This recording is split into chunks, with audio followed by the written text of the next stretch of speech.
Sur quoi voulez-vous cibler vos activités en tant que nouvelle présidente de l'Assemblée parlementaire? Dans mon discours inaugural, j'ai dit que ma devise était qu'il faut vraiment nous baser sur ce qui nous unit et pas ce qui nous divise.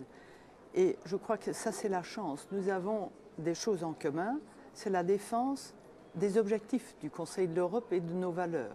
Et nous avons des différences énormes du point de vue géographique, culturel, historique, politique, mais cette diversité, c'est une chance.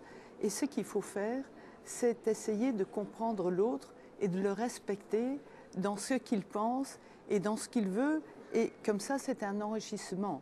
On n'est pas des donneurs de leçons, mais et dans chaque pays, il y a des problèmes, il y a des progrès à faire. Et c'est comme ça qu'il faut l'entendre en tant que plateforme interparlementaire où l'un apprend de l'autre, ici dans la maison, mais pas uniquement ici, mais je voudrais également que nous soyons davantage les ambassadeurs des valeurs du Conseil de l'Europe dans nos parlements, c'est-à-dire dans nos pays. Parce que la démocratie, les droits de l'homme et l'état de droit, on considère ça souvent comme des acquis, mais c'est loin d'être le cas. Et l'actualité nous le rappelle chaque jour. Et surtout hier, c'était la commémoration du 69e anniversaire de la libération du camp d'Auschwitz.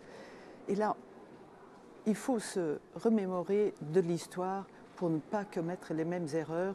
Et donc, nous sommes là pour vraiment défendre ce message dans chaque pays avec tout ce que nous faisons.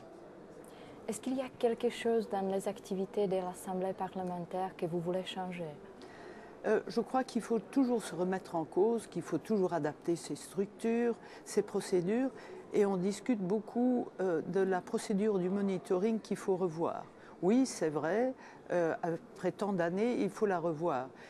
Mais il y a un bon travail qui a été déjà fourni par la commission de suivi.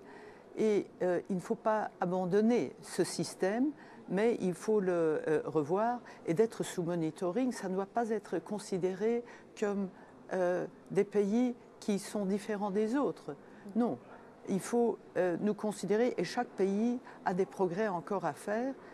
Par exemple, mon pays, le Luxembourg, il y a beaucoup de conventions que nous n'avons pas encore ratifiées et je n'en suis pas fière. Donc chaque pays devra faire son examen et ici nous devrons faire l'examen de tous les pays, non seulement ceux qui sont sous monitoring.